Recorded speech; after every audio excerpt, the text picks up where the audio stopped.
Je crois que c'est. Je sais pas si elles sont activées. C'est allumé en fait. Allô? Bonjour. Non, ça marche pas. Il y a tout le monde qui nous entend là? je t'entends, mais pas à cause. Test de micro. Oui, moi ça va. Ah, c'est bon.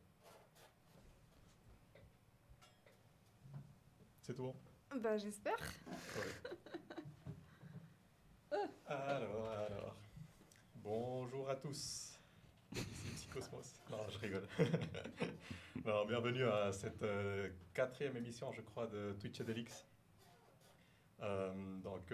Voilà. Pour présenter toujours un petit peu l'émission, on fait un peu de vulgarisation sur les psychédéliques, que ce soit un peu recherche scientifique ou n'importe quel sujet historique ou humanitaire, social, psychologique, quoi que ce soit. Et voilà, on fait de la prévention, un peu réduction de risque.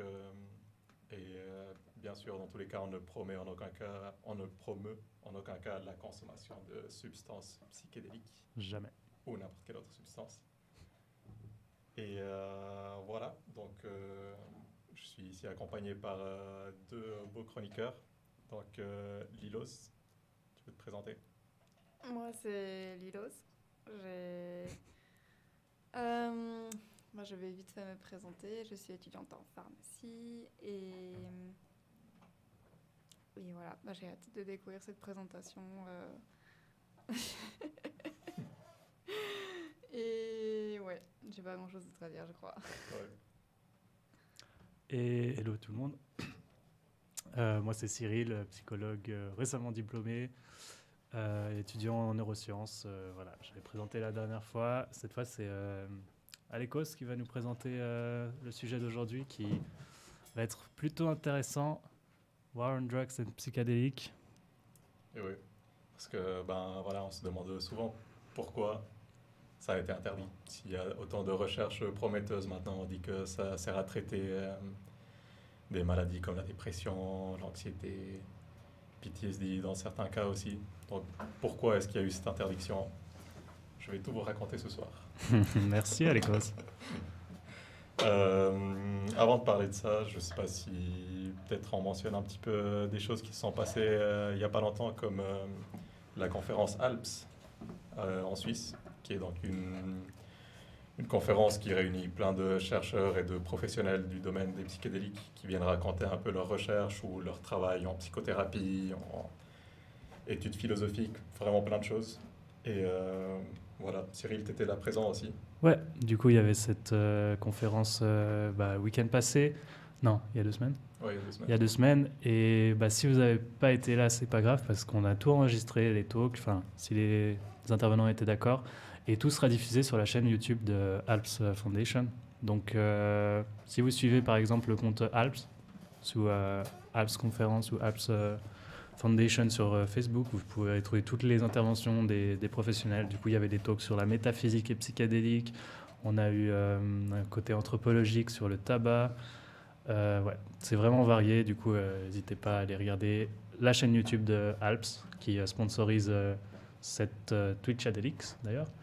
Et aussi, si jamais il y a l'ancienne conférence qui est disponible sur la chaîne YouTube ALPS. Voilà. Ouais. Mais ouais, franchement, c'était super cool, toutes les présentations. Donc, si vous avez l'occasion d'aller voir ça sur YouTube, profitez-en. Et voilà, je pense qu'on peut commencer avec ma présentation. Et juste si jamais, n'hésitez pas à interagir dans le chat. On est toujours là pour lire un peu vos questions, vos remarques et tout. Et c'est super cool qu'on puisse interagir avec vous. Donc, la guerre contre les drogues et les psychédéliques. Quelles ont été les causes et les conséquences de leur prohibition pendant les années 70, notamment aux États-Unis? Et oui, je dis 70 parce que c'est bien mieux que dire 70. Voilà, ça c'est une petite table de matière de ce qu'on va parler aujourd'hui. Donc, je vais parler un petit peu de l'utilisation de substances psychotropes dans le passé, d'autres cas de prohibition. Comment la découverte du LSD a lancé un peu la recherche des psychédéliques, quelles ont été les complications pour ce type de recherche et qu'est-ce qui a causé en gros par la suite l'interdiction de leur utilisation. Et voilà, après on va parler un petit peu du futur de la recherche psychédélique aussi. Donc... C'est génial cette photo là. C'est Voilà, c'est une peinture de l'époque, quoi. Mais voilà, en gros, pour en dire un peu plus, donc il y a déjà eu beaucoup de cas de prohibition d'utilisation, de consommation et plein d'autres choses liées aux substances, notamment psychoactives, donc tout ce qui est considéré comme drogue, quoi. Et toujours pour des raisons surtout politiques ou religieuses. Et donc par exemple, il y a les lois que la plupart des gens connaissent du Coran, donc dans l'islam, qui viennent du XVIIe siècle, qui interdisent la consommation de substances dites intoxicantes comme l'alcool, mais aussi tout autre type de stupéfiant au final qui serait intoxicant en vrai pour le corps. Il y a eu aussi par exemple beaucoup de cas de prohibition en Asie, surtout par rapport à l'utilisation de l'opium, parce qu'il y a eu beaucoup d'abus en fait d'opium et d'addiction dans toute cette région. Et les champions, ce sont les colonisateurs britanniques qui sont arrivés au XVIIIe et XIXe siècle et qui ont aboli toutes ces prohibitions, notamment par exemple en parlant de la première guerre de l'opium entre la Chine et le Royaume-Uni, où ils ont carrément fait la guerre pour plein de raisons aussi politiques et tout, mais ils soutenaient aussi beaucoup le commerce d'opium parce que ça leur rapportait beaucoup d'argent et les dealers, pour dire, d'opium, ils soutenaient le gouvernement du Royaume-Uni. C'est pour ça que j'ai mis cette image où c'est justement cette guerre entre les Britanniques et les Chinois. Et voilà, ils ont décidé de s'allier à l'équipe des drogues dans la guerre contre la drogue. Et bien sûr, un cas aussi très connu aux États-Unis où ils ont essayé d'interdire la consommation d'alcool entre les années 1920 et 1933 à niveau de tout le pays, quoi. Et c'était vraiment un sacré délire aussi. Il y avait tellement de consommation illégale. Et, Il y a des gens qui faisaient leur alcool tout seul aussi, non? C'était un peu n'importe quoi, ça. ouais. Il y avait plein de bars aussi qui vendaient en cachette. Ils avaient genre des sous-sols où ils faisaient du commerce illégal d'alcool et tout. Donc ce qui montre que des fois, peut-être, c'est pas ça qui va réduire la consommation non plus chez les gens. Et pour revenir sur le sujet, au niveau de la, je sais pas, on va dire de la chrétienté, c'était quand même pas très bien vu, non? Toutes ces substances, que ce soit les champignons, enfin, en tout cas, il n'y a pas vraiment eu de preuve de consommation de champignons psychédéliques par nos ancêtres proches, on va dire, qui vivaient en Europe, alors que pourtant il y en avait qui poussaient. Est-ce qu'il y avait une prohibition? Est-ce que c'était vu comme des sorciers, sorcières et ils finissaient au bûcher? Je sais pas si tu avais regardé quelque chose là-dessus. J'ai pas trouvé grand-chose là-dessus en vrai, mais je pense par ce qui est survenu plus tard et là où on est maintenant, je pense que ça n'a jamais été bien vu la consommation de drogue dans toutes ces cultures. Sauf le vin. Sauf le vin, parce que voilà. Mais ouais, c'est vrai que j'ai pas trouvé trop d'informations sur le christianisme. Ok. Et voilà, pour se concentrer un peu plus sur les psychédéliques. Donc il y a toujours, enfin pas toujours, mais depuis très très longtemps, des milliers d'années, il y a eu l'utilisation de substances psychédéliques par les êtres humains.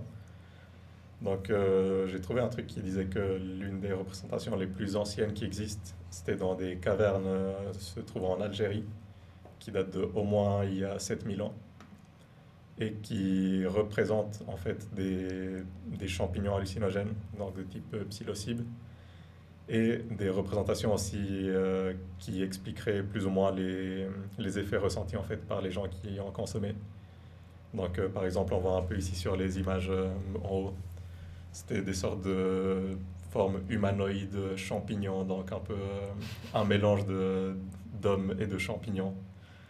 Et il y avait aussi un peu des dessins autour qui représentaient un peu la connexion avec le monde des animaux, des choses comme ça, comme quoi un peu cette connexion universelle que beaucoup de gens se représentent lors d'un état psychédélique. Et il y a beaucoup d'utilisations aussi qui ont été prouvées chez des civilisations comme les Olmecs, les Mayas, les Aztèques, avec des champignons hallucinogènes aussi. Chez les indigènes américains avec la mescaline, notamment dans le peyote, et des tribus amazoniennes qui font des rituels avec l'ayahuasca depuis très très longtemps aussi. Bon, on n'est pas sûr à 100% que ce soit des champignons hallucinogènes. C'est plutôt une théorie, une hypothèse que ce s'en soit. On n'a pas vraiment de preuves Pour lesquels? pour il y a plus de 7000 ans. Ouais, c'est pas, ça, tu peux jamais être sûr à 100%. Mais voilà, c'est une bonne théorie quand même, je trouve. Parce que le fait de représenter ça, c'est quand même assez bizarre. Je sais pas. Ouais, c'est vrai. Et je pense qu'il y a quand même des traces un peu de champignons qui étaient trouvées peut-être. Bah, ils ont justement pas C'est trouvé de vraiment- preuves tangibles, c'est-à-dire dans des analyses archéologiques, ils n'ont pas trouvé par exemple de la psilocybine, des fois ils pouvaient regarder à l'intérieur des dents, ce genre de choses. Hmm. Mais du coup, j'ai vu quelques gens qui présentaient vraiment avec une approche, mais en fait, on ne sait pas. En fait, on Ouais. ne sait pas s'il y a plus de 7000 ans. C'est juste qu'on n'a pas de preuves, on va dire, concrètes, mais tout laisse à penser que, Hmm. et en vrai, ouais, c'est probable, Ouais. potentiel. Après, je pense aussi dès qu'il y a eu des champignons hallucinogènes, ils ont probablement dû tester. Ouais, c'est obligé. Ouais. Je pense que ça va faire quand même depuis très très longtemps que les gens ils ont fait des expériences avec des substances un peu bizarres. Ouais, non, c'est sûr. Ensuite, donc voilà, en 1943, Albert Hoffman qui découvre les propriétés psychédéliques du LSD avec son fameux trip sur son vélo pour rentrer à la maison, dans le premier trip de LSD de l'histoire. Et en gros, ça a lancé une énorme quantité de recherches autour du sujet des psychédéliques. Donc, surtout aux États-Unis, il y avait beaucoup de recherches faites sur l'addiction, la dépression, l'anxiété par exemple. Et ouais, je vois Gros Gourdin 698 qui demande des sources sur le chat. Non, je Quoi crois qu'il demande par rapport à une question du chat. Ah, ok. Mais en tout cas, il y a toutes les sources aussi par rapport à ce que moi je présente à la fin de la présentation. Gros Gourdin, il demande par rapport à une question où quelqu'un suggérait qu'ils avaient trouvé des traces de champignons des lieux de culte chrétiens Ouais. au Ils 1er sont ou pas 3e siècle. Et ça tombe bien, on a un expert Ah ouais. fact-checker qui peut aller regarder ça. Ouais.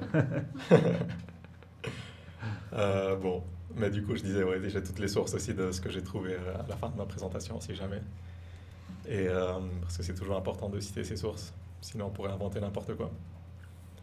Et donc, comme je disais, il y avait pas mal de recherches qui se faisaient autour du LSD, surtout aux États-Unis.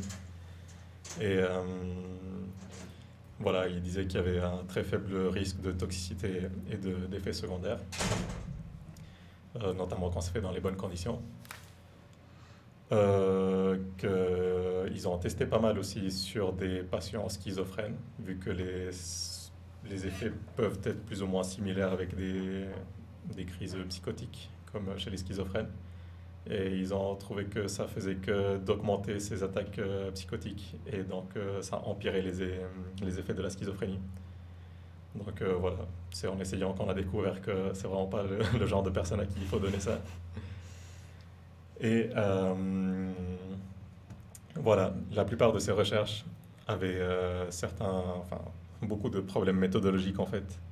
Donc le nombre de personnes sur qui on faisait les études était vraiment très faible, c'était jamais plus de 10 personnes environ.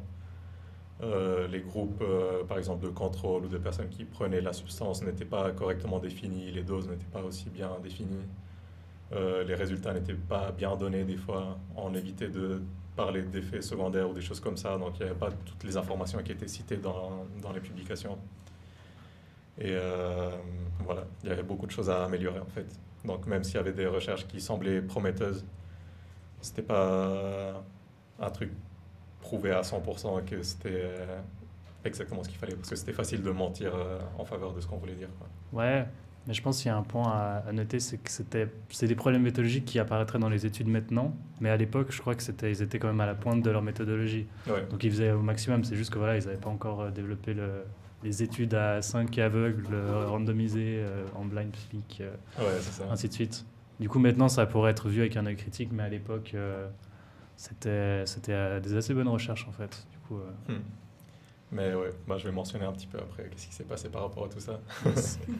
Et pourquoi on en est à là maintenant avec toutes ces études randomisées à double aveugle et plein de choses. Donc voilà, c'est à cause de ces enfants. Non, pas eux. Non, c'est la faute des gens qui ont fait en sorte que ces enfants finissent comme ça. Et un truc que j'ai oublié de mentionner avant, c'est que avec la découverte du LSD, il y avait pas mal de recherches aussi qui ont été faites par la CIA et l'armée américaine pour tester le potentiel du LSD comme une potentielle arme chimique pour empirer les conditions des ennemis ou des choses comme ça. Ou aussi voir si ça pouvait donner un sérum de la vérité. Hmm. Mais ça n'a pas donné grand-chose. Ouais, le projet MK Ultra, si vous voulez plus d'informations. On pourrait faire une petite présentation dessus un jour, c'est assez intéressant. Ouais, ça pourrait être marrant. Hmm. Mais bon, du coup, pour revenir sur ce sujet, il y a un truc qui a posé beaucoup de complications pour la recherche scientifique à l'époque. C'était le cas de la thalidomide, qui était donc un médicament sédatif et antinauséeux, qui était surtout donné aux femmes enceintes en fait pour leurs problèmes de nausée pendant la grossesse. Et ils ont découvert après quelques temps, quand les enfants sont nés de ces femmes, que ça provoquait des malformations congénitales. Donc presque tous les enfants naissaient avec des déformations physiques, comme vous voyez sur l'image par exemple. Et c'est pour ça qu'ils ont fait aux États-Unis le Drug Amendments de 1962, où ils ont renforcé la législation pour l'utilisation de tous les types de produits pharmaceutiques en fait. Et à partir de là, ils ont commencé à demander beaucoup plus d'études précliniques pour montrer que les substances qui vont plus tard être essayées sur les êtres humains ne sont pas toxiques et montrer qu'elles sont aussi efficaces comparées à des placebos ou des choses comme ça. Donc c'est à partir de ce moment-là qu'ils ont rajouté plein de choses comme aussi des demandes de consentement de la part des patients, rapporter les effets secondaires que les médicaments peuvent causer, qu'ils ont inventé aussi les bonnes pratiques de fabrication, donc ce qui est très important en pharmacie maintenant, de produire correctement les médicaments de manière stérile et tout. Et voilà. Ouais, si je peux préciser un truc, en fait, aux États-Unis, bon, c'est un peu un détail, ça n'a jamais été accepté, la thalidomide comme médicament. Parce que la femme qui s'occupait d'approuver les médicaments, elle n'a pas accepté parce qu'elle pensait qu'il n'y avait pas assez d'études.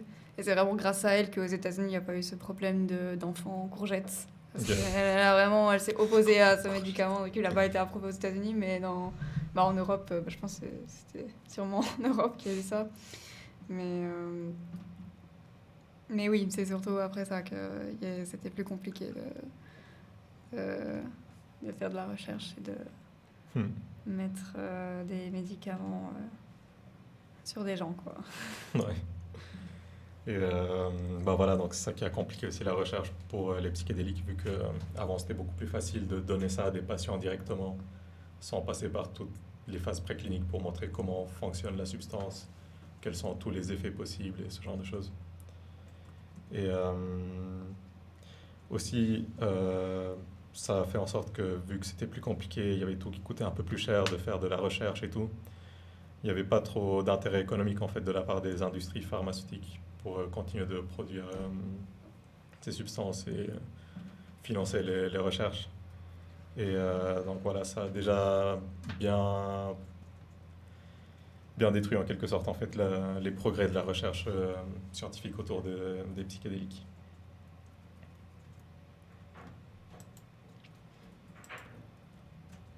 Et ensuite, les fameux hippies.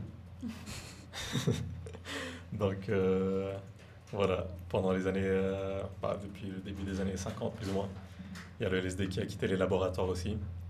Donc en général, à la base, ça venait de l'industrie sans dose, où travaillait Albert Hofmann en Suisse. Et ils en amenaient plein aux États-Unis. Après, je crois qu'ils ont commencé à produire certaines personnes là-bas aussi. Et voilà, la drogue a quitté le laboratoire. Il y a beaucoup de gens qui ont commencé à prendre ça de manière récréative. Et ça a créé un énorme mouvement en fait, de personnes qui changeaient leur perception du monde, qui faisaient toutes ces expériences psychédéliques. Et en quelque sorte, ça ouvrait un petit peu pour dire ça, élargissait un peu leur conscience. Ça leur donnait une autre vision du monde. Et ça a créé un énorme phénomène culturel anti-établissement. Donc, la plupart de ces gens défendaient par exemple des sujets comme les libertés et droits des humains. Ils étaient contre la guerre, notamment la guerre du Vietnam qui se faisait à l'époque, enfin à ce moment-là. Ils étaient pour l'égalité des sexes, pour que tout le monde soit égal, quoi. Qu'on arrête le racisme, parce qu'à l'époque c'était vraiment... Enfin, les gens jugeaient vraiment très mal les personnes de couleur ou quoi que ce soit. Aussi, les orientations sexuelles étaient très mal vues. Et voilà, ils défendaient aussi du coup leur liberté d'expérimenter avec ce genre de substances psychédéliques. Donc vous voyez, c'est des gens très méchants quand même. Alors. C'est clair qu'il fallait leur interdire tout ça. Ça pose un énorme danger. C'est n'importe quoi. Déjà, s'ils sont sur le toit du bus, ouais, tu vois ce qu'ils font. ça va pas aller très loin. Hein. Ils vont se tuer tout seuls. Mais ouais, du coup, voilà, ils étaient pour tout que des mouvements qui maintenant nous paraissent normaux, mais à l'époque, ça allait un peu contre ce qui était presque normal en fait pour les gens de l'époque et pour le gouvernement aussi. Parce que ça leur posait un peu problème, tous ces gens qui se révoltaient pour autant de choses, comme si tout leur pays n'allait pas bien. Et voilà, ça cause toujours des problèmes politiques, quoi. Mm. Et les recherches scientifiques qui étaient assez prometteuses aussi, qui montraient un bon effet des psychédéliques, à augmenter encore plus ce mouvement en rendant la drogue plus ou moins un truc idéal en fait, comme si ça pouvait guérir tout le monde et que c'était la solution pour sauver la planète, quoi.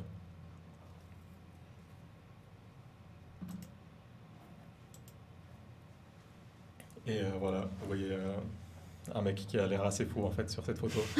Complètement taré. Mais en vrai, il était gentil. Il voulait juste la paix dans le monde. Et voilà, comme j'ai écrit, selon Nixon, c'était l'homme le plus dangereux d'Amérique. Et c'était donc Timothy Leary, qui à l'époque, il faisait des études sur les psychédéliques à l'université de Harvard. Donc c'était un psychologue. Et voilà, donc ça montre que c'est quelqu'un qui avait des études, il avait beaucoup de compétences en psychologie, en psychiatrie et tout. Et à ce moment-là, il a découvert le potentiel énorme des psychédéliques en psychiatrie. Notamment, il avait fait une étude avec un ami à lui, où ils avaient essayé de donner des psychédéliques à des gens qui sortaient de la prison et voir à quel point ces gens revenaient en prison, comme la plupart de gens le fassent, parce que souvent, les gens qui sont criminels, malheureusement, ils restent très souvent criminels.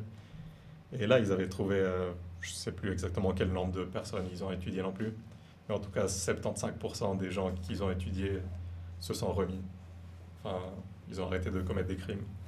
Donc pour lui, c'était une preuve que c'était vraiment la solution pour arrêter le crime. Oui, ils ne sont pas fait choper. Ouais, Ouais. ils sont devenus plus malins. Et ouais, du coup, il est devenu très rapidement une image importante du mouvement contre-culturel. Donc c'était un peu la star des hippies, quoi. Et voilà, il promouvait ouvertement son mouvement et en fait de s'éloigner du mode de vie américain qui était normal à l'époque, de questionner les autorités, de croire plus en soi-même en fait, et que se dire que si on sent qu'il y a des problèmes, c'est qu'il y a des problèmes, et pas écouter le gouvernement qui nous dit que tout va bien, des choses comme ça. Donc, comme vous pouvez l'imaginer, c'était un assez grand problème pour les autorités américaines, d'avoir des gens comme ça qui ont une voix aussi importante en fait, et qui arrivent à réunir autant de gens contre les autorités, quoi. Et pour la petite anecdote, entre les années 60 et 70, Timothy Leary s'est fait arrêter 36 fois. Donc voilà, je pense qu'il n'a jamais passé trop longtemps en prison non plus, mais voilà. C'est pour ça, je pense qu'il rigolait quand il se faisait arrêter comme ça, comme sur la photo. Mais est-ce qu'on peut pas dire qu'il a aussi... parce qu'il est aussi connu pour avoir fait des soirées avec ses étudiants où ils prenaient tous de la psylo ou du LSD dans des manières festives. Est-ce qu'il n'a pas aussi en même temps décrédibilisé le mouvement du point de vue de la recherche? Du coup, lui, il représentait Harvard, toute la recherche scientifique qu'il y avait derrière. pour le faire passer dans un côté plus... même si ces idées derrière, c'est de promouvoir je sais pas, la connexion et l'amour, ça a été fait quand même dans une manière un peu déréglée, sans vraiment peut-être bien... pas prévenir les gens, mais de faire dans des bonnes conditions. Ouais. Ouais. C'était un peu agressif comme propagande. Ouais, c'est un peu prenez tout ça, ça va tous nous sauver, on va tous devenir in love, pas in love, mais enfin, est-ce que c'est une bonne approche? Ouais, non, c'est clair, il a carrément exagéré en fait la chose. Et il a amené ça un peu hors proportion, quoi. Puis après, il y a beaucoup de gens qui disent que tout ça se serait fait avec Timothy Leary ou sans lui, en fait. Si c'était pas lui, ça aurait été quelqu'un d'autre, ou juste le mouvement de foule aurait fait un peu le même effet. Mais c'est clair qu'il fallait pas idéaliser à ce point-là non plus les substances psychédéliques. Et surtout pas promouvoir aux enfants d'arrêter d'aller à l'école aussi. Parce que c'est ce Il qu'ils disait ça aussi. Ouais. Ouais, Bon, mais- Parce que là-bas, ils te lavent le cerveau, tu vois. Genre, Ouais. Mais Bon, ça peut être une bonne critique dans l'idée que... ouais, je sais pas. ouais, je pense qu'il y a d'autres. Ouais, non, il y moyen de a faire, quoi. d'autres moyens, mais est-ce que du coup, parce que lui, du coup, c'était lui versus autorité, et l'autorité représente toute la société de consommation, la société des États-Unis. Et ouais, non, après, non, je pense que dire aux enfants de pas aller à l'école, c'est quand même... Ouais. Allez à l'école, mais réfléchissez critiquement, peut-être Ouais, c'est c'est ça. une meilleure façon. Puis on peut essayer de changer le système de l'école aussi. Ouais. Mais voilà, il ne faut pas juste arrêter d'y aller, quoi. On ne peut pas tous vivre heureux dans un village hippie non plus. Pourquoi pas? Ou peut-être que oui. Avec les Manson. Et voilà, donc, comme tu as dit, le truc, il est sorti un peu... Enfin, il était un peu hors de contrôle, la consommation de psychédéliques. Et il faut quand même faire la remarque qu'une consommation irresponsable et dans un mauvais cadre, ça peut quand même entraîner des problèmes. Donc il y a quand même des gens qui faisaient des malaises dans la voie publique ou pendant des festivals, des trucs comme ça. Donc on parle toujours de set and setting, que apparemment Timothy Leary c'est quelqu'un qui a beaucoup promu justement ce terme-là. Donc de mindset et de setting pour l'environnement où on prend la substance. Et voilà, donc il y avait quand même une énorme consommation irresponsable qui causait quelques problèmes et les gens le voyaient quand même. Et aussi, pendant ce moment-là, à cause de la guerre du Vietnam, il y a beaucoup de soldats américains qui retournaient dans le pays avec des énormes problèmes d'addiction à l'héroïne et de consommation de cannabis. Parce qu'au Vietnam, c'était facile apparemment d'acquérir des drogues. Il y avait beaucoup de gens qui se droguaient. Je pense aussi pour essayer d'oublier les atrocités de la guerre. Mais quand ils rentraient dans le pays, ils avaient d'énormes problèmes d'addiction, quoi. Et donc voilà, tout ça c'était assez connu quand même, ça passait dans les médias et tout. Et après, il y a toujours eu des histoires qui ont été inventées, donc des mythes qui sont devenus des fake news aussi données par les médias et au final carrément de la propagande anti-psychédélique ou anti-drogue en général. Donc je sais pas, il y avait des théories comme quoi par exemple LSD causait des dégâts au niveau des chromosomes, comme on l'a vu avant avec la thalidomide, et que du coup si les gens prenaient du LSD, leurs enfants ils seraient tous handicapés. Ce qui n'a vraiment aucune preuve scientifique, ça n'est jamais arrivé à personne, donc voilà. Et il n'y avait aucune Après, source pour dire ça non je plus. sais pas si c'est une bonne idée de prendre du LSD si t'es enceinte. Hein. Probablement pas en étant enceinte dans tous les cas. Mais ça va pas détruire ton ADN quoi non plus. Ouais, c'est vrai. Mais ouais, on déconseille fortement la consommation chez les femmes enceintes en tout cas. T'imagines? Tu penses qu'il se passe quoi dans le cerveau du bébé? Mais Il vaut mieux pas le savoir. Pour une prochaine émission. créer un démon en fait comme ça. Et voilà, il racontait aussi des choses comme quoi les gens ils devenaient fous et qu'ils mouraient en faisant des conneries comme sauter par la fenêtre, des choses comme ça. Ce qui est quand même arrivé dans certains cas, très rare, mais j'avais un pote qui m'a dit une fois qu'il avait un ami à lui qui avait pris des champignons, je crois, il a fini par sauter par la fenêtre. Je sais plus pour quelle raison, mais... Ouais, mais tu vois, t'as un pote qui t'a dit que son ami avait, tu vois. Ouais. Donc c'est des choses qui arrivent presque jamais en fait. Enfin, faut que quelque chose bizarre se passe dans ta tête et que tu te dises vas-y, je vais sauter. Parce que Ouais. personne se dit waouh, je peux voler, je vais sauter par la fenêtre. Ouais, non, c'était peut-être souvent quand t'as des mix d'autres trucs, mais je Mhm. pense que c'était. Sous LSD, c'est ouais, t'auras pas trop envie de sauter par la fenêtre comme si t'es pas sous LSD. Ouais. Puis tu deviens pas carrément fou comme les gens ils le faisaient comprendre à l'époque en fait. C'est ok, t'as un peu des délires et tout, tu racontes des choses qui se passent dans ta tête qui sont hors du commun. Mais après tu redeviens toi-même aussi à la fin du trip et c'est pas comme si t'avais complètement perdu la tête pour toujours. Mm. Après, vu que les gens après ils parlaient de paix, d'amour, d'arrêter la guerre et tout, bah voilà, les gens ils disaient il a complètement changé avec la drogue. Il est devenu trop bisounours. Et ouais, donc tout ça, ça a été exagéré aussi et médiatisé par la télé, la radio, les journaux et des films. Là, j'ai mis par exemple une image d'un film qui date de bien avant, en fait, de 1936, mais où on jugeait déjà beaucoup l'utilisation de cannabis, en fait. Et je sais pas si vous avez vu ce film. Moi, je l'ai vu et c'est assez marrant. Enfin, c'est super vieux. Quel film tu dis?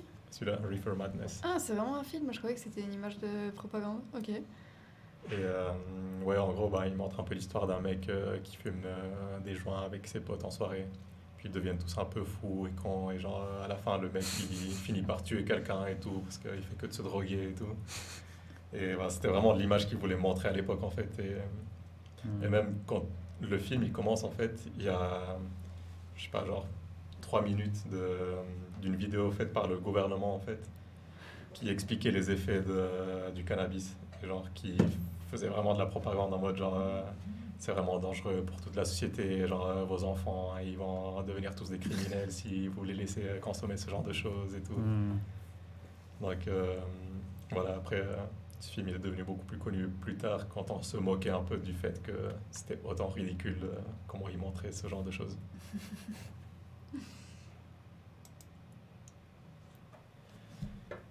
Et voilà, on arrive gentiment donc à la guerre contre les drogues.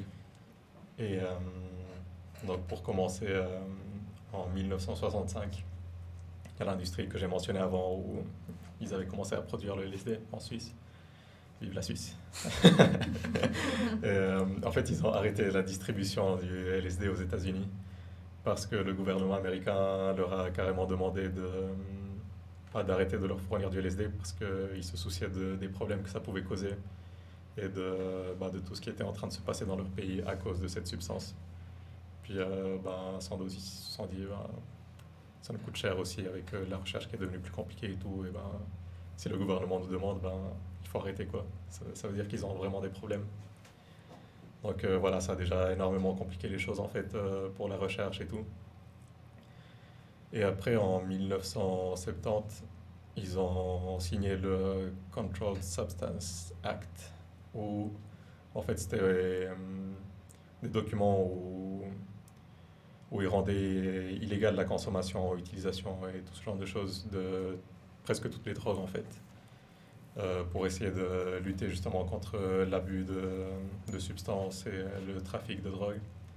Et dans cette liste, ils ont rajouté tous les psychédéliques comme la psilocybine, mescaline, LSD ou DMT,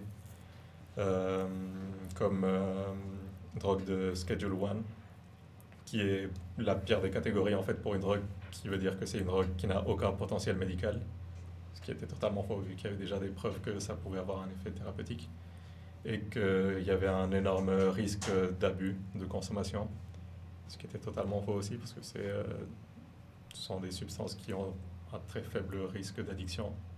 Peut-être que les gens ils peuvent aimer les tripes et triper souvent, mais c'est clairement pas comme les drogues qui sont dans cette catégorie normalement, comme l'héroïne, quoi. Et ensuite, en 1971, il y a le président Nixon qui déclare devant la télé et tout, la radio, la guerre contre les drogues. Donc, comme j'ai dit, c'est pas que contre les psychédéliques, c'est vraiment contre toutes les drogues, l'héroïne, la cocaïne, tout ce genre de choses. Et à ce moment-là, ils augmentent les mesures pour lutter contre le trafic de stupéfiants. Et comme Nixon y a dit, c'est l'ennemi numéro 1 du public. Donc à partir de ce moment-là, il y a tout qui est devenu beaucoup plus compliqué. En fait, les gens ils pouvaient se faire arrêter pour juste possession de cannabis, de psychédéliques, LSD, quoi que ce soit. Prochaine slide, s'il vous plaît. Pardon. Et j'ai trouvé un truc assez intéressant. Enfin, il y a plein de documentaires qui le disent déjà, en fait. Mais toute cette guerre contre les substances, notamment le cannabis, il y en avait beaucoup. Et ben aussi contre les psychédéliques, par exemple. C'était une guerre qui allait beaucoup plus loin que juste la consommation de drogue et les problèmes que ça pouvait entraîner. C'était aussi une guerre contre les minorités qui posaient problème, en fait, contre le gouvernement à l'époque. Et donc, par exemple, tout ce qui était des manifestations contre le racisme, des femmes qui ne se sentaient pas au même niveau que les hommes, les gens qui étaient pour la liberté de toutes les orientations sexuelles, tout ce genre de choses aussi. Ben, tous les gens qui étaient socialistes, en fait, à l'époque, tous les gens de gauche qui étaient détestés par le gouvernement américain. Et en fait, comme cette phrase le dit, je ne vais pas la lire en entier parce que c'est lent, mais en résumé, c'était un gars qui s'appelle John Daniel Ehrlichman et il avait travaillé comme assistant au conseil de la Maison Blanche en fait pendant le gouvernement de Nixon. Et il a dit lors d'un entretien pour un magazine, je crois, ben, il a avoué qu'en fait, quand ils ont déclaré cette guerre contre les drogues, ils savaient tout à fait que c'était pas vraiment la drogue qui causait le problème, que l'ennemi principal des États-Unis à ce moment-là, du gouvernement, c'était ces minorités qui ne faisaient que de manifester et qui posaient des problèmes contre les autorités. Et donc, en fait, criminaliser la drogue, vu que c'était pas mal utilisé par ces minorités aussi, en fait, c'était le meilleur moyen de pouvoir les arrêter avec une bonne raison légale et de les mettre en prison, d'arrêter toutes leurs réunions et ce genre de choses. Donc voilà, c'était vraiment un mouvement de contrôle en fait des gens qui posaient problème pour le gouvernement, quoi. Waouh, c'est vous quand même.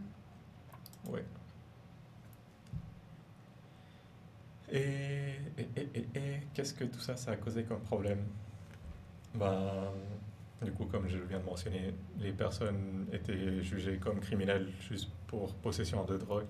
Donc, tu te fais choper avec un joint dans la rue, tu te fais emmener en prison parce que voilà, t'es un gros criminel.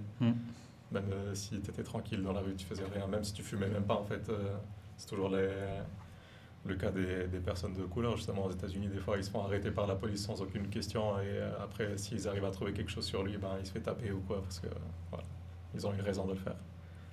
Mais ça donne donc des raisons d'arrêter les gens que les autorités n'aiment pas.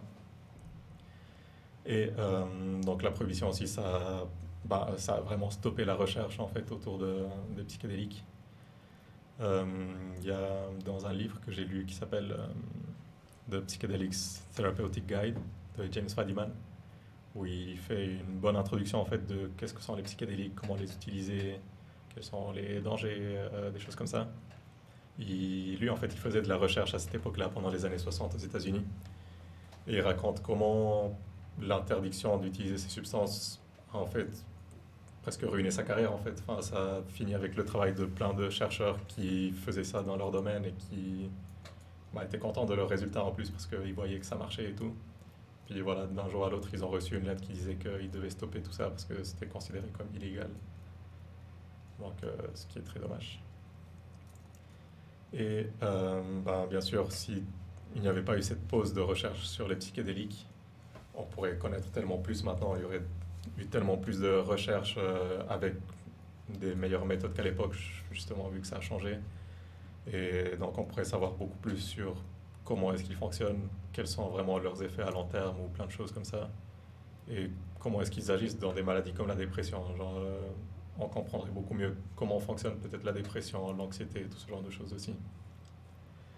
Et donc, on aurait pu guérir probablement beaucoup plus de monde. Tous ces gens qui prennent des antidépresseurs depuis des années qui ne marchent pas et que parfois avec une psychothérapie assistée par des psychédéliques, ils sont soignés. On aurait pu faire ça depuis des dizaines d'années en fait. Et bien sûr, ça a fait en sorte aussi que les psychédéliques soient diabolisés. Donc c'est devenu un peu un sujet tabou. Personne osait en parler de leur consommation, et même encore, c'est toujours un sujet assez délicat. Enfin, on ne veut pas qu'on sache au travail qu'on prend des substances ou des choses comme ça, parce que tu ne sais jamais comment les gens vont te juger. Et voilà. Et il y a d'autres solutions aussi que la prohibition, au final, de substances. Donc, au lieu de poursuivre les gens en fait, qui consomment beaucoup, qui ont des problèmes d'abus, on pourrait plutôt essayer de les soigner. Comme c'est le cas dans certains pays, en Suisse, il y a pas mal d'efforts quand même par rapport à ça. Où on donne un peu des lieux qui sont sûrs pour que les gens puissent venir se shooter s'ils veulent, ou on leur donne des seringues qui sont propres, des choses comme ça. On peut réduire aussi la consommation dangereuse et irresponsable en donnant une meilleure éducation aux gens, en fait, en vulgarisant les faits réels de ces substances, en faisant une meilleure prévention. Et puis il y a d'autres approches pour réduire le crime organisé. Donc ça, je ne vais pas trop me prononcer là-dessus parce que je ne suis pas expert, mais je sais qu'il y a plein de pays, comme au Portugal par exemple, où les drogues sont en quelque sorte décriminalisées. Donc si je ne me trompe pas, bien sûr, tu ne peux pas vendre librement comme ça 1 kilo de cocaïne dans la rue non plus. Tu peux pas faire ton petit stand de vendre du Coca-Cola et de la cocaïne en même temps. Mais si tu te fais choper avec une certaine quantité sur toi, bah, c'est pas grave, c'est pas un délit non plus. Puis ça évite de mettre en prison des gens qui ne sont pas des vrais criminels non plus, quoi. Si jamais il y a quelques discussions dans le chat qui peuvent être intéressantes, je crois que c'était Xavier de Castor qui avait dit « Je trouve que l'usage récréatif des drogues donne une image un peu trop légère de ces substances qui ne collent absolument pas avec l'univers de la recherche médicale. C'est comme si on devait faire un choix entre s'amuser ou se soigner. Il semble qu'il n'existe aucun compromis pour l'instant. » Du coup, là, c'est vrai qu'on a vu dans la présentation que c'est en fait l'usage récréatif qui a permis, en tout cas au gouvernement, d'interdire l'usage récréatif et l'usage thérapeutique. Ouais. Comment maintenant on va faire, peut-être que ça va être une de tes slides après, je sais pas, Non, mais là, c'est bientôt fini, comment on va faire après, du coup, à notre époque où on vit cette renaissance psychédélique, pour allier les deux? Est-ce qu'on doit continuer à faire vraiment gaffe à que personne d'autre, que ça ne devienne pas mainstream, comme ça comme ça devient le cas par exemple pour même dire du cannabis qui devient un peu plus mainstream. Il commence à avoir énormément d'émissions qui rendent le truc un peu cool parce que ça commence à être légalisé dans pas mal d'endroits. Ou est-ce qu'on se focus seulement sur la recherche, on laisse de côté tout ce qui est, comme s'il y avait un autre participant, Pimus Flute, qui parlait de développement personnel, qui peut être un des résultats pour des personnes qui l'utilisent chez soi.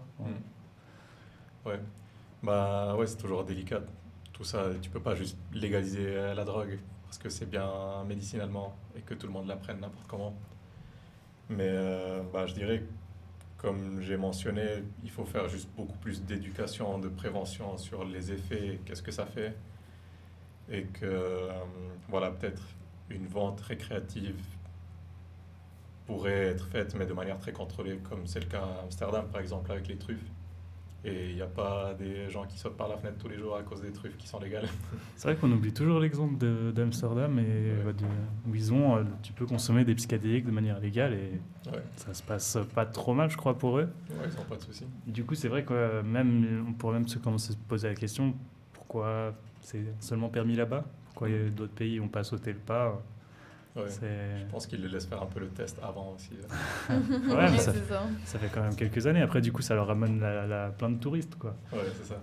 Même si les Amsterdamois, je sais pas comment on dit, ils sont pas trop contents.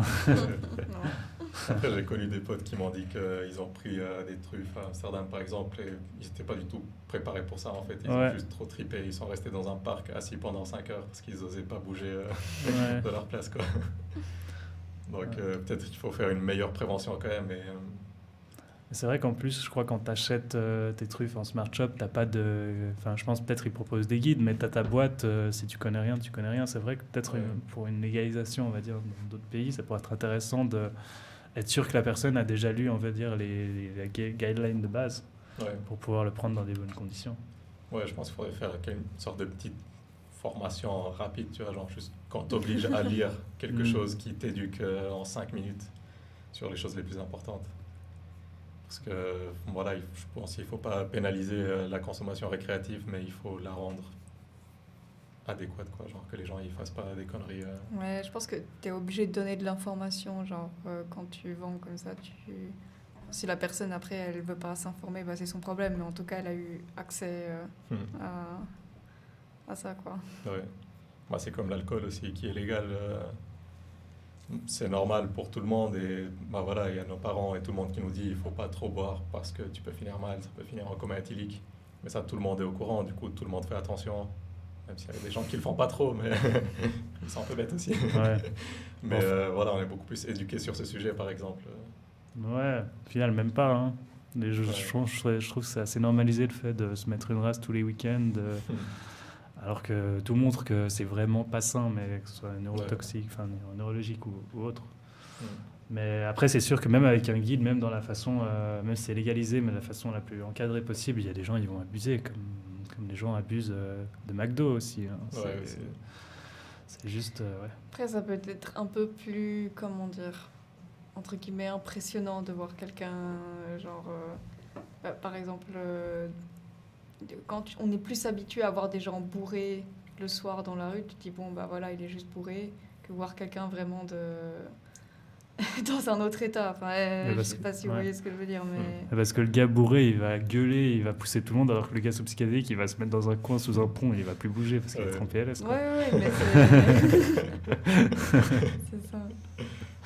Mais ouais, non, c'est sûr. Après, peut-être, c'est on va dire, la puissance du bad trip. On va dire, un bad trip sous alcool, tu vomis, t'es pas bien. Voilà. Après, le lendemain, je trouve que c'est pire, mais un bad trip sous psychédélique, ça peut quand même être une charge assez dure à vivre, quoi. Même si on s'en remet souvent assez bien. On peut même en tirer quelque chose parfois avec de la chance, si c'est bien intégré ou s'il y a un travail qui est fait après. Mais ça peut être aussi traumatique dans certains cas. Ouais. Ouais, donc c'est pour ça qu'il faut que les gens ils savent à quoi s'attendre et faire attention à leur set and setting, tout ce genre de choses. Est-ce qu'il y avait autre chose là-dessus? Ouais, et je crois qu'ils ont continué un peu à discuter, tatati. Et ben justement, il y a Pimous Flute qui, voilà, il y a la troisième voie, développement personnel. Après, développement personnel, je pense qu'ils font...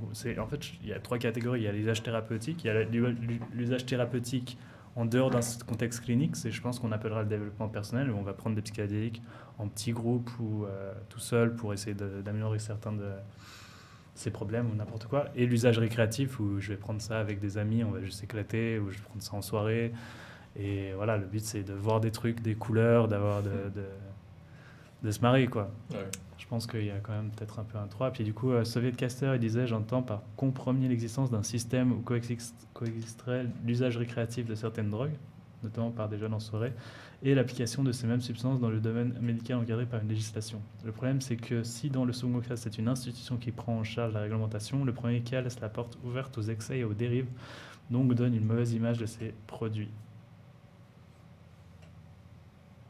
Après, ça peut... En vrai, imaginons que on va dire que le public qui prendrait des psychédéliques devienne beaucoup plus éduqué, qu'on fasse un beau travail de prévention et tout.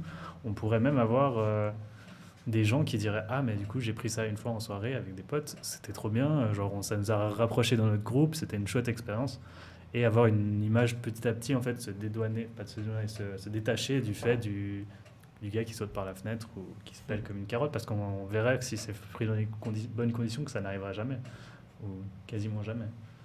Donc, je pense d'abord il y a un gros travail à faire sur l'éducation, si on veut un jour que ce soit prise en dehors d'un contexte clinique. Mais ouais, pour l'instant, je pense que c'est plutôt le focus. C'est déjà traitons ceux qui en ont besoin. Plutôt. Ouais. Ça, il faut montrer d'abord que c'est des substances pas si dangereuses que ça et qu'elles ont une utilisation médicale, comme c'est le cas du cannabis qui commence à se légaliser de plus en plus maintenant. Mais on a passé des années à juste montrer que ça pouvait être utilisé dans quelques cas cliniques et montrer petit à petit que les risques ne sont pas si énormes que ça avant de mettre tout ça en place. Ouais. Bon, dernière slide. La renaissance psychédélique. J'aime bien la petite photo. Le mec qui met du sel sur... c'est de la DMT. Des cristaux de DMT sur la tête. Ouais, donc depuis, bon, c'est toujours un peu flou, j'ai eu du mal à trouver en plus cette information en vrai. Mais environ depuis les années 90, il y a eu une petite remontée de la recherche psychédélique qui a commencé à se faire. Euh, donc toujours avec des études portant notamment sur l'addiction, la dépression, l'anxiété, donc qui étaient déjà des sujets étudiés avant, mais qu'il fallait les mettre plus en valeur avec des meilleures études, avec les méthodes qu'on a de nos jours. Et donc les résultats sont de plus en plus prometteurs. Aujourd'hui, il y a un ami qui m'a envoyé un article de un truc qui s'est fait il n'y a pas longtemps apparemment aux États-Unis, où ils avaient, je crois, 263 personnes qui ont pris de la psilocybine pour la dépression et que bah, ça donnait des bons résultats. Et donc, on a déjà une population énorme comparée En méta-analyse. Je crois que c'était une nouvelle étude. 263. Ouais. C'est pas mal, hein. Waouh. Je suis étonné quand même si ça s'est vraiment fait comme ça. Parce que, Bah, j'ai pas l'impression que c'était une méta-analyse en tout cas. ok. Parce qu'ils parlaient justement qu'ils avaient 3 groupes avec différents dosages de psilocybine et tout. Attends, peut-être je peux te l'envoyer. Non, tu me montreras après. Ouais. Et ouais, bon, dans tous les cas, en tout cas, il y a de plus en plus de recherches qui se fait là-dessus et qui montrent les vrais effets des psychédéliques avec des meilleures façons de faire. Et toujours dans ces recherches, on montre qu'il n'y a pas vraiment beaucoup d'effets négatifs qui sont rapportés, causés vraiment par la drogue, lorsque c'est dans une utilisation qui est faite dans le bon cadre. Donc là, j'ai vu dans cette étude, par exemple, que je viens de mentionner, il disait qu'il y avait toujours des idées suicidaires dans tous les groupes, en fait. Mais c'est des idées suicidaires qui sont là parce que les personnes sont en dépression terrible et c'est des idées qui viennent à eux-mêmes. C'est pas la substance qui cause ces idées suicidaires non plus à la fin. Enfin, ça vient de eux-mêmes. C'est peut-être un peu amplifié, mais en général, ils vont mieux après, quoi. Et c'est d'où l'importance du psychothérapeute qui les accompagne pour les calmer, pour leur faire comprendre que c'est pas la façon de faire et qu'ils peuvent s'en sortir de là. Et voilà, donc il y a plein de leaders de la recherche psychédélique aujourd'hui, comme John Hopkins, le Efter Institute, l'Imperial College de London et l'association MAPS, qui est basée aussi aux États-Unis, n'est-ce pas? Mhm. Et voilà, donc gros leader de thérapie psychédélique avec la MDMA, des choses comme ça pour PTSD, dépression, plein de choses. Faire un peu le chauvin, on a aussi Bâle, Zurich. Ouais. Mais ils sont un peu moins connus. Ouais, Bâle quand même, hein, ils sont pas mal. Ouais. Lichtilab. Ouais, il y a beaucoup de choses qui se font en Suisse. Mm. Et voilà, c'est cool. Et puis voilà, il reste toujours quelques problèmes qu'il faut surmonter quant à cette recherche. Donc il y a toujours un peu un manque de financement pour ce type de recherche. Parce que dans la recherche, c'est toujours compliqué déjà d'avoir des financements. Et surtout parce que peut-être que les psychédéliques, ça n'apporte pas un énorme bénéfice économique aux grosses entreprises pharmaceutiques, vu que tu peux soigner les gens avec juste quelques doses de psychothérapie et de champignons. Donc voilà, tu ne pourras pas vendre tes médicaments pendant des années à ton patient. Après, peut-être il faudrait trouver d'autres moyens de rendre ça un bénéfice économique. Par exemple, si on légalisait en quelque sorte l'utilisation récréative, tu pourrais faire un petit business là-dessus, comme avec le cannabis. Psychédélique café. Ouais. Bientôt dans toutes les villes de Suisse. Et ouais, voilà, il faut aussi faciliter leur utilisation en recherche et en médecine. Parce que déjà, il faut essayer d'avoir l'autorisation des autorités en quelque sorte du pays pour pouvoir utiliser ces substances dans un cadre thérapeutique par exemple. Je ne sais pas si toi tu connais un peu, mais j'ai l'impression qu'en France par exemple ça se fait pas du tout de faire des traitements avec des psychédéliques. C'est pas légal surtout. Ouais, c'est pas du tout légal en fait. Mais qu'en Suisse. Ouais, mais il y a Et aucune ou alors, facilitation pour faire ça quoi. Le truc c'est que je crois qu'ils voulaient commencer à Paris, je sais pas s'ils l'ont fait d'ailleurs. En fait, la seule solution c'est de faire dans des essais cliniques du coup. Et là, tu traites vraiment des patients, mais dans un paradigme expérimental. Mais ouais, bon, pour l'instant, il n'y a que la Suisse qui le fait de manière on va dire, légal en dehors de la recherche. Ouais. Après, en Occident, hein, on entend bien qu'en Amérique du Sud, il y a potentiellement des chamans ou d'autres traitements qui se font de manière légale. Ouais. Et voilà, il faut éduquer aussi tout ce qui est du personnel, des médecins, des thérapeutes et tout, parce que beaucoup, ils sont juste pas au courant que ce genre de traitement existe aussi. Donc, ils vont pas proposer aux patients si pour eux, c'est juste une drogue comme une autre et que ça va pas aider avec les problèmes. Mais vu qu'ils peuvent pas, de toute façon, vu que c'est pas légal. Ouais. Mais ce serait quand même bien qu'ils soient au courant. Hein. Ouais. Quitte, ouais. Et ouais, là, je vois quelqu'un qui écrit sur le chat. C'était un article paru Ouais. dans... T'avais raison, Genre, ouais, effectivement. J'ai vérifié. Merci, Covia. Et voilà. Et il faut toujours faire plus d'études pour mieux comprendre comment ça fonctionne et avec toujours des meilleures méthodes qui peuvent être améliorées. Par exemple, comment est-ce que tu compares l'effet placebo de l'effet du psychédélique, vu que la personne qui prend le placebo, c'est sûr et certain qu'il va se rendre compte qu'elle n'a pas pris un psychédélique, quoi. Ah non, hein. Il y a des gens, je crois, qui reportent être dans le groupe placebo et... Ouais, parfois.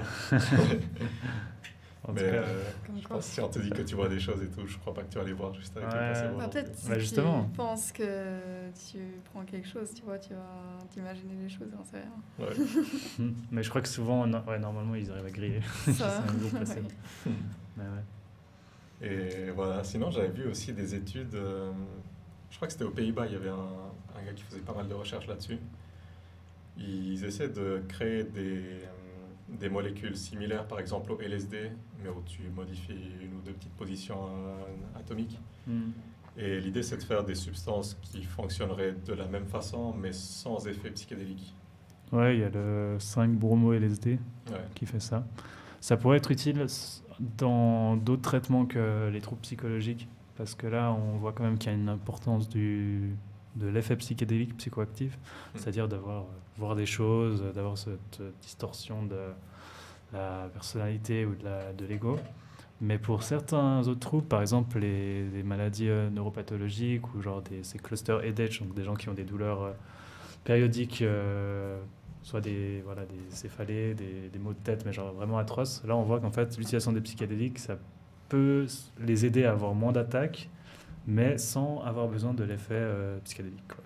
Ouais. Ouais. Mais ça, c'est un peu encore un nouveau champ qui est en train de se chercher. À Imperial College, ils sont en train d'observer justement pour les gens avec des douleurs chroniques. Mais du coup, ouais, pour ces genres de personnes, avoir en fait un trip de LSD pour pouvoir ne plus avoir mal, c'est limite un déconfort s'ils n'ont pas envie d'avoir un trip de LSD, on s'entend. Ouais, Peut-être qu'après, ils voient ça comme un bon côté de leur traitement. Mais voilà. Du coup, ça pourrait être intéressant pour une compagnie pharmaceutique de créer vraiment un truc tout similaire au LSD avec les effets pharmacologiques, mais sans l'effet psychédélique pour le vendre à ce genre de personnes. Et voilà. Ouais, puis si tu as des traitements que peut-être il faut prendre régulièrement, justement comme les cluster headache. Ouais. Ou ouais, voilà. Il faut faire des recherches aussi sur les microdoses. Parce qu'on en a parlé la dernière fois, mais j'ai toujours mes doutes, moi. Sur les placebo ou microdoses. Placebo qui fonctionne. Placebo, oui. Et voilà, c'est la fin de ma présentation en tout cas. Merci Alikos. Merci. C'est vrai qu'on l'a pas dit au début. Ouais, j'ai oublié. Bon, de toute façon, ils sont tous partis, ceux qui l'attendaient, là, il n'y a plus que les vrais. Ouais. Non, on n'aura pas Psychosmos ce soir. On n'a pas non plus... Bon, cette émission s'est faite avec relativement peu de personnes cette fois, mais vu qu'Alikos était prêt avec sa belle présentation, on s'est dit let's go. Mais du coup, il n'y aura pas de trip patient et pas de Psychosmos. Désolé les fans. Voilà. Et par contre, ouais, pour la prochaine fois, je pense qu'il sera là. Ouais. En espérant qu'il ne nous annule pas à la dernière minute. Et en espérant qu'il va montrer sa tête. Et en espérant qu'il va montrer sa tête. Vas-y, on fera ça comme promotion. On va dire à tout le monde la tête de Psychosmos. Qui est Psychosmos? Vous allez découvrir ce soir dans l'émission Twitch Alex. Et ouais. Ouais, et puis il n'y a pas de prévention de risque aussi, mais on a largement parlé pendant l'émission aussi. Mhm. Du coup, Ouais. De toute façon, vous connaissez, hein, ouais. pas prendre 1 litre de LSD en shot. Au bord de la rivière. au bord de la rivière, tout seul dans la nuit. Pas aller se balader avec les cracks dans la rue. Ouais, pas prendre ce que les cracks te donnent. Non plus. Mais tu peux parler avec eux, ils méritent le respect comme tout le monde. Ouais. Et voilà quoi. Un truc qui m'a beaucoup surpris quand j'ai lu des articles scientifiques sur les psychés, c'est qu'ils parlent d'expériences mystiques et qui impactent profondément le sujet. Et ben, Tanaël, effectivement, tu relèves un point important qui est que justement l'expérience mystique spirituelle, donc spirituelle à dissocier de la religion, hein, c'est plutôt une expérience souvent, je sais pas, de sentiment d'unicité dans le monde, de toucher à quelque chose de grandiose, qui en fait corrèle positivement avec le bien-être des participants après l'étude. Du coup, c'est pour ça aussi que dans la thérapie psychédélique, on leur donne pas des doses d'enfants, on va dire. Pas d'enfants, ça ne veut rien dire, mais on leur donne des doses pour qu'ils aient des grosses expériences. Pas non plus des doses démesurées, mais par exemple, c'est typique de donner 200 microgrammes à des patients, qui est une dose assez grande. Hein. On ne recommanderait pas forcément à ça pour une première expérience de manière récréative, mais pour une personne qui veut vraiment travailler sur son trouble, on essaye qu'ils aient une expérience qui soit forte, et que vu qu'il y a de toute façon un psychiatre à côté, un psychothérapeute, qu'il soit quand même sécurisé. Et du coup, plus il a une expérience qu'il raconte comme mystique, plus il a potentiellement de bons effets. Du coup, l'idée, c'est aussi de provoquer ça chez le patient, quoi. Et c'est pour ça qu'en fait, créer un psychédélique sans effet psychoactif, pour ce genre de thérapie, ce serait un non-sens, à mes yeux en tout cas. Ouais. Même s'il y a quand même un effet neuroplastique, je pense qu'il faut quand même les deux côtés de la pièce. Une petite question là. S'il y a un effet addictif qui est détecté après un traitement psychédélique pour la dépression, moi, je dirais non. Il n'y a pas vraiment de cas de personnes qui finissent addictes à ce genre de choses. Mais Mais dans le sens où si par exemple, pour le cas de la psilocybine, est-ce que c'est pas justement nécessaire de prendre régulièrement pour vraiment avoir un traitement contre la dépression? non, pas vraiment. Les études montrent qu'après 3 mois, il y a souvent des fois une rechute des effets bénéfiques. Du coup, il y a la possibilité de refaire une thérapie. Mais souvent, je crois qu'ils font pas plus que 3 à 6 thérapies avant d'avoir vraiment des effets plus positifs. Vis-à-vis du risque d'addiction, en fait, les substances comme le LSD, la psilocybine, la DMT, enfin les psychédéliques classiques qu'on appelle, sont à quasi aucun risque d'addiction en fait. Il n'y a pas d'addiction physique, donc le corps ne va pas en demander comme c'est le cas de l'héroïne où il va y avoir un manque. Ou du tabac. Ou le tabac par exemple. Mais il n'y a pas non plus d'addiction psychologique dans le sens où... Après, une addiction psychologique, on pourrait l'avoir avec tout. Hein. On peut l'avoir avec des Big Mac. Mais... Exemple. J'attaque tout le temps McDo. Les Big Mac. Ok. Avec des Mac Whoopers, non, je sais pas. On va pas se faire sponsoriser par McDo. Mais... Avec des Whoopers. Justement, je les critique. Ah ouais, Moi, je voulais de l'argent. On dira chez Burger King. Ouais, je préfère. On est des kings et des queens ici. Yes. Non. Et du coup, comme l'effet d'addiction de côté psychologique, il est aussi quasiment nul parce que ceux qui ont essayé ce type de traitement, en fait, ce type de substance, après une grosse dose de champignons, t'as pas envie d'en reprendre. Ouais. De un, t'as pas envie d'en reprendre parce que c'est souvent cognitivement très demandant, t'es fatigué, même si ça a été bénéfique, t'en as assez, t'as pas envie d'en reprendre tout de suite. Et il y a un effet de tolérance qui vient assez vite. Du coup, par exemple, si tu prends 200 microgrammes de LSD tous les jours, au bout de 3 jours, tu n'auras plus d'effet psychédélique.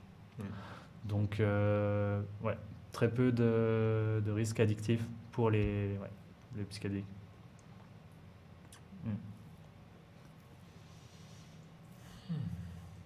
Pour parler d'un sujet rien à voir, mais à Alps, il y avait cette dame qui parlait de l'utilisation de tabac dans les communautés principalement chamaniques, dans l'Amazonie, des trucs comme ça. Je trouve ça super intéressant comment c'est une substance qui à la base était vraiment utilisée de manière ritualistique et que par vraiment des professionnels chamans, en fait, c'est pas tout le monde qui fume du tabac comme ça, c'est pas les patients qui vont fumer du tabac, c'est vraiment juste le chaman. Et aussi un peu de l'importance des rituels de tabac, par exemple, ces trucs, on a vu une vidéo aussi de quand il te souffle le tabac dans le nez En général, tu fais ça, par exemple, là-bas, avant de faire une expérience psychédélique. Ça a des effets totalement différents que si tu fumes le truc ou quoi. Et je me demande, est-ce que ce sont des rituels, des choses qui pourraient être peut-être bénéfiques si on les appliquait dans la thérapie d'aujourd'hui, tu penses? Est-ce que ça pourrait avoir un intérêt de faire un petit truc un peu plus... De leur souffler de leur souffler du tabac dans le nez aux gens. Au lieu de juste faire vas-y, pose ça dans le lit. Ouais. Mm. Bah, Tu leur joues un petit peu de tambour et tu souffles du tabac dans le nez. en soi, eux, ils ont entraîné leur pratique de soins, même si c'est pas tout le temps pour le soin qu'ils utilisent ces plantes. Depuis longtemps, ils savent que par exemple, quand tu vas prendre de l'ayahuasca, tu vas avoir des chants, tu vas avoir un tambour qui va jouer à côté et qui est fait en fait pour te guider dans ton expérience et pour avoir la meilleure expérience boutique, on va dire la plus bénéfique, on va dire. Nous, en Occident, on a plutôt l'approche de souvent laisser le patient tranquille. Il a quand même de la musique. On a compris que la musique, c'était quand même pas mal utile pour guider un trip. Mais souvent, le patient est donc avec son casque de musique, avec un bandeau sur les yeux, il vit son expérience. Il peut toujours communiquer avec le psychothérapeute ou le psychiatre, mais c'est, en tout cas à ma connaissance, pas le psychiatre qui va venir vers lui et lui demander des trucs ou aller chanter vers lui. Ouais. Il doit toujours être là, être présent. Du coup, je pense qu'il y a quand même peut-être des trucs qu'on peut prendre de l'usage traditionnel. Mais là, on est déjà au point pour voir si les substances, ça fonctionne déjà et dans nos paradigmes expérimentaux, on essaie de moins influencer possible. Mhm.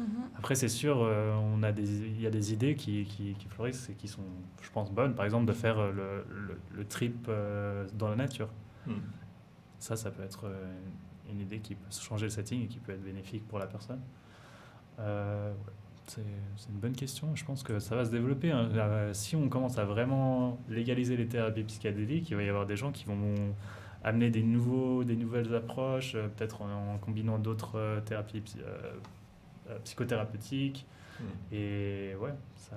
Par exemple, là, il y avait Renaud Ruhlmann, je crois, qui travaille sur la musique des plantes, c'est-à-dire qu'il met des capteurs bio qui analysent la réaction, comment on dit, biochimique, voilà, des plantes. Et en fait, du coup, étant donné que la plante, elle réagit avec son environnement, avec les gens qui approchent ou pas, elle va transmettre des informations qui va aller dans une espèce de machine qui va le transformer en musique. Du coup, la plante fait de la musique et elle interagit avec s'il y a plus de gens dans la pièce ou quoi. Et du coup, lui, il avait l'idée de mettre de la musique des plantes dans la thérapie psychédélique. Ouais. Parce que du coup, ça donne un côté où tu as une plante, un être vivant, qui va te refléter avec toi peut-être des choses. Du coup, on peut essayer plein de trucs. Hein. Après, on est quand même une société différente des sociétés sud-américaines et il y a peut-être des trucs plus adaptés pour nous et plus adaptés pour eux qui subsistent. L'effet de groupe aussi. Alors pour les chamans d'Amazonie, certaines plantes peuvent transmettre du savoir, dont le tabac et l'ayahuasca. Il y a toute une hiérarchie des plantes, c'est assez exotique pour nous. Effectivement, en plus, il y a... je crois que le tabac là-bas, c'est la mère des plantes et c'est lui qui a guidé à l'ayahuasca. Parce que je crois qu'on s'est toujours demandé, mais en fait, comment on a réussi à faire de l'ayahuasca? Tu prends deux plantes, tu en as une qui va faire en sorte que l'autre est potentialisée. Ouais. Comment tu c'est des plantes qui ne poussent pas vraiment au même endroit. En plus, il faut vraiment aller les chercher les deux assez loin. En plus ça, et je crois que quand ils avaient posé la question à un chaman, le gars avait dit, mais en fait, c'est le tabac qui nous a montré ça. En fait. Let's go. Et puis comme Govia il dit aussi, l'effet de groupe, c'est un truc qui s'utilise de plus en plus maintenant, de voir un peu la différence entre un setting de groupe ou d'une seule personne en thérapie. Et voilà, je pense qu'il y a des utilisations qui peuvent être différentes. Peut-être il y a des gens qui ont plus besoin de se sentir un peu plus en communauté, de triper ensemble avec d'autres personnes, savoir qu'ils ne sont pas tout seuls. Ouais. Et d'autres qui peut-être sont favorisés par une expérience plutôt personnelle. Ouais. Mm-hmm. Ouais, je pense que quand ils sont en groupe, c'est tous une expérience personnelle, mais ils ont ce truc d'être partagés ensemble avant et après, qui va créer ce sentiment de communauté et d'appartenance à un groupe qui est ultra valorisant et ultra bénéfique pour la santé mentale, on va pas se mentir. Voilà. Est-ce que je crois qu'on va bientôt rendre les studios? un technicien qui était au frein J'adore. de réparage. Les sources Wikipédia, mec. Ouais, Voilà. bah, Ouais, bah, Mec, t'as fait ton exposé pour ta classe de Ouais. 12e. mec, sur Wikipédia, tu as toutes les sources importantes qui sont à la fin Ah, du ouais, site. Tu vois. ok. Donc c'est juste un recueil une infinité Source de sources. Psychable. Ouais, regarde à la fin, il y a des trucs Cambridge et tout. Ouais, ça, En vrai, la plupart des trucs, je les ai pris des 3 derniers. ouais, heureusement, t'as pas mis Google hein, quand même. Et, Ah oui, source Google, j'avoue, si Ouais. t'as sur Google, tu trouves tout cool. Mais ouais. Non, mais voilà, ça, c'est important. Et du coup, si jamais si cette vidéo est enregistrée, cette fois, on va essayer de vraiment le mettre sur la chaîne YouTube. La dernière fois, on a oublié, on s'est fait 10 vite notre vidéo. Voilà, on dit des trucs vraiment trop subversifs, on se fait pirater par la NSA. Enfin bref. Mm. Voilà. En tout cas, merci d'avoir suivi cette présentation. Hein. Ouais. Merci à Alekos d'avoir préparé cette présentation. Si je peux parler rapidement, s'il y a des gens de HARP ici ou de pas HARP, HARP du coup c'est l'Association pour la recherche psychédélique de Genève. On a un paper club du coup demain une email à 6h30. Ça va être- Après-demain, non? Après-demain, pardon. Ouais, Effectivement, mercredi. c'est mercredi. Et voilà. Et une soirée à la Dacha aussi, Ah ouais. le 25 novembre, qui n'est pas annoncé encore. C'est, Le 25 novembre, spoiler. il y a une soirée à la Dacha en collaboration avec les étudiants de neurosciences ouvert à tous. Et ouais, ça va être un event assez marrant. Voilà, c'est pas parce qu'une association pour les psychédéliques font une soirée qu'il y aura de la drogue, hein, si jamais. Bon, il y aura de l'alcool, Mais il y aura de l'alcool. c'est légal. Voilà, c'est légal. C'est la drogue aussi. Oui. Et ouais, voilà. Merci beaucoup à vous d'être venus aujourd'hui pour ma présentation. Quand on s'est fait lâcher par d'autres. Psychosmos renvoyé. Ouais. Psychosmos. Psychosmos. Et du coup, la prochaine émission, on pensait peut-être faire du coup avec un guest sur les thérapies psychédéliques, peut-être Federico Serragnoli, qui est psychothérapeute, qui travaille au HUG et avant en privé, qui a de l'expérience dans les thérapies psychédéliques avec des patients qui en bénéficient. On va essayer de faire un peu plus de pub à l'avance. C'est vrai que là, on a changé la date à la dernière minute. On sera Ouais. un peu mieux organisé, j'espère. Mais voilà, en tout cas, merci à tout le monde et passez une très bonne soirée. Salut les petits potes.